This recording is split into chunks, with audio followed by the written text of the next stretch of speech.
Well, the Jazz have now won 5 straight, which is great news for the Jazz. They just beat the Portland Trailblazers 120-105, and I'm coming down with a cold, so I apologize if you hear some sniffles or my voice sounds a little funny.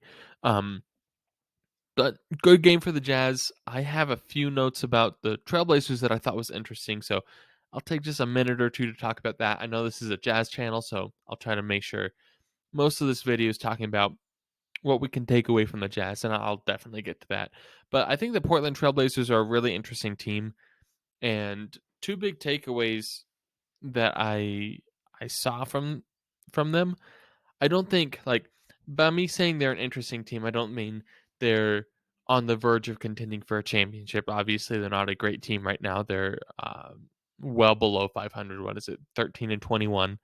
Um, but I think they're fun to watch and they're kind of interesting from a basketball perspective, kind of from an X's and O's. Obviously, I didn't dig into it too deep. I didn't analyze their team, but for a long time, and I haven't watched a ton of Portland basketball over the past several seasons, but from what I have seen, they were kind of like they were exciting because Damian Lillard was exciting. They weren't a terribly exciting team. Two things that I did notice that I think makes them exciting for me. Maybe some people don't like some of these things, but when Damian Lillard was out and kind of the second unit was in, there were times in this game it wasn't 100% consistent, but there were times in this game where eh, the Portland Trailblazers looked kind of like a college team, and that's not meant to be an insult. I'm meaning that as a good thing, in that the effort that they put out was what you see a lot of college teams put out. Like think, um, not a huge name program. Like I guess Purdue's really good right now, but think of like a Purdue in March Madness, like the effort that team would put out.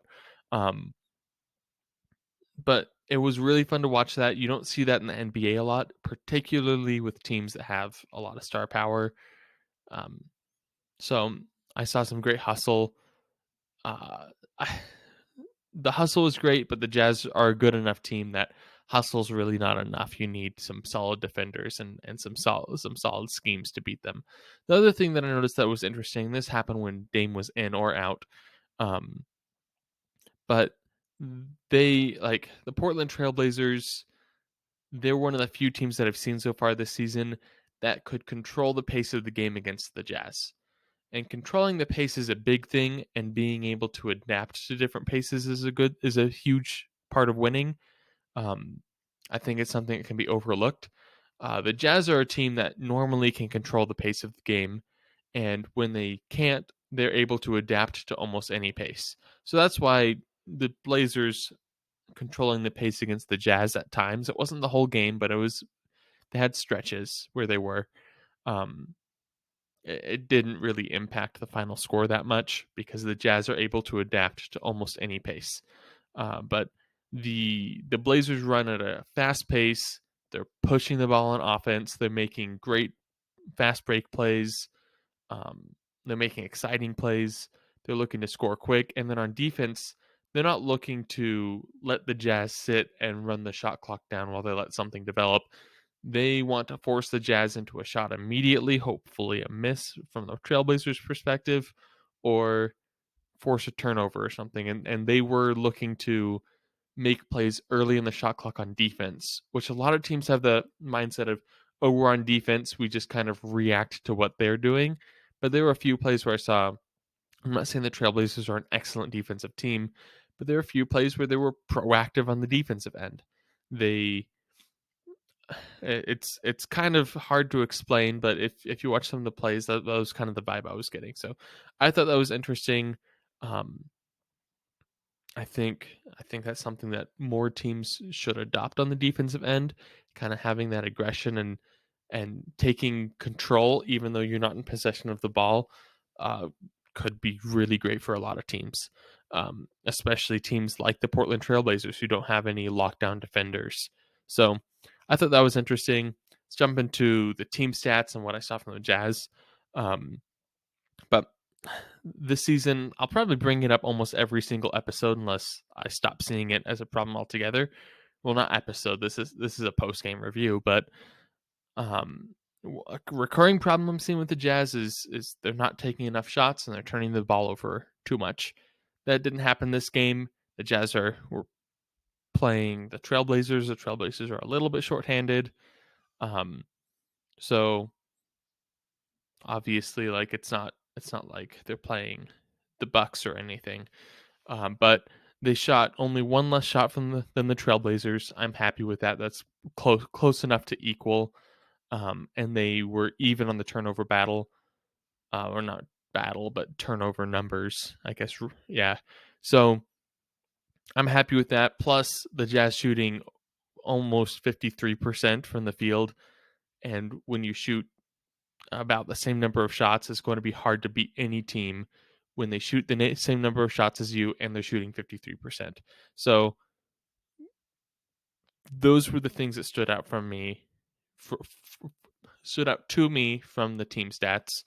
Um, the Jazz really weren't shooting great from three or free throws, but the Blazers really don't have a great paint presence, and the Jazz took advantage of that. And I think Donovan Mitchell being out kind of does hurt their 3-point game a little bit. Not only because he's a great shooter, but because just having a shooter on the floor stretches things out a little bit more and opens up more shots for other shooters. And he's a good distributor. He's not elite, but I've seen a lot of great improvements from him in that category. To jump over to the box score, I'll give I spent a lot of time on the Blazers, but I'll give a quick shout out to Norman Powell and Damian Lillard. Both of them broke 30. Both of them got 32 points. Um, but that was about all the scoring help the Blazers got. They they had lots of other people score a few buckets, but those are the only two consistent scorers. And if that's the situation you're in, it's easy to lose those games when there's only two people who you can reliably get a bucket from. Um, Looking at the Jazz, it was kind of similar. The Jazz never rarely have someone who's just like a go-to scorer who's the guy. And if it is, it's almost always Donovan Mitchell, but he was out tonight, obviously. The Jazz do a really good job. They're a very well-built team, and they do a good job at getting 4+ people, 5+ people in double digits every night. Tonight, they had 6 players in double digits. Um, Rudy Gobert had the team high with 22. He brought in 14 rebounds. But the bench was really the star of the show. I'm not going to do the math right now, but bench scoring, well, I guess it was really 3 guys. It was Hassan Whiteside, Jordan Clarkson, and Rudy Gay, who came in and had excellent nights. Hassan Whiteside had 15 points, 11 rebounds. That's just kind of mirroring what Gobert does as far as impact on the box score. Um, Jordan Clarkson, I noticed him step up a lot when the Blazers were really pushing the pace and forcing the Jazz to play quicker. He was the guy who can keep up with that pace and was keeping up with that. He ended up with 19 points, 5 assists, 4 rebounds, 2 steals. I didn't even notice 2 steals up until now. I've talked about this before, but look out for good assist games from Jordan Clarkson.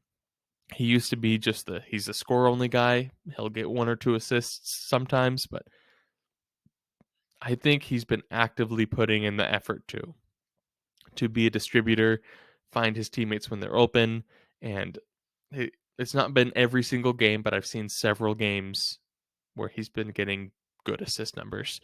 Um, and I want to talk about Rudy Gay real quick. This is probably going to be uh, normally I ramble on for forever, about 15 or so minutes, but probably wrap up pretty quick after Rudy Gay. But um, this was his best game since his first game back. He had 21 points, 6 rebounds. He shot 8 for 13 and 3 for 7. And I loved seeing that from him. It's not like he was an explosive scorer, but he got in his spots. He hit shots. Um, he hit 3 threes, but he was also looking for that mid range area. he was noticing mismatches because he's bigger than a lot of players that are going to be defending him. So he'll back down and get a mid-range jumper, and he can knock those down. So I liked seeing him kind of score in a variety of different places and take advantage and be a little bit aggressive. Obviously, he's not going to be our primary scoring option even off the bench, but there's games like tonight's where Donovan Mitchell's out, and you need someone else to step up and score a little bit off the bench. And Portland's kind of a smaller team, so that's a perfect opportunity for Rudy Gay to step up and score those points. He can dribble the basketball, he has some moves, he can be athletic, he can post up, and so he's a great player because he's versatile depending on who's defending him. So I love seeing that from him. I, am hoping to see maybe not 21 points, but I'm hoping to see more regularly 12, 14-point nights from him. I think as the season progresses, as he starts feeling better and as he starts fitting into the Jazz system, we'll start to see a little bit more from him as far as scoring goes. So good one for the Jazz. They have a back-to-back coming up, New Year's Eve and New Year's Day. I think they play the Warriors New Year's Day. Let me double check. I know they play the Timberwolves on New Year's Eve, and if ESPN loads, I'll tell you who they play on New Year's Day. You can probably check. You've probably found out. If you're watching this video, you've probably found out who they play before I can even load it up. And they make me scroll. Okay. Yeah, so it is Golden State. They have Minnesota, Golden State, New Year's Eve, New Year's Day, and then the 3rd, 5th, and the 7th of that first week of January. So Monday, Wednesday, Friday, and Saturday, they have another back-to-back. Will be New Orleans, Denver, Toronto, Indiana. So they have some tougher games coming up. They've won 5 in a row. I'm really looking forward to that Golden State game. I think that should be a really fun game. So yeah, that's kind of what I have for this game. Uh, for those of you who stuck around, thanks. I'm hoping you liked the video. Hit the like button if you did. And if you're a Jazz fan and you're new around here, go ahead and follow the channel. We're kind of posting content all over, and we can't say the name of some of the biggest video services out there, but whatever channel you're watching this on, like follow our channel there. If you're a Jazz fan and you like this kind of just talking to the mic, we normally have an episode every week where it's me and my buddy Nate, where we talk, and then most every single game, either Nate or I come on and kind of give a breakdown of what we saw. So if you like that kind of content, follow us. We'd love to have you join the community. And thanks for watching this. And I'm looking forward to that Warriors game. So let me know what kind of predictions that you have for the Warriors game. I'm excited to hear what you guys have to think. Um, yeah, have a good night or day whenever you watch this. Bye.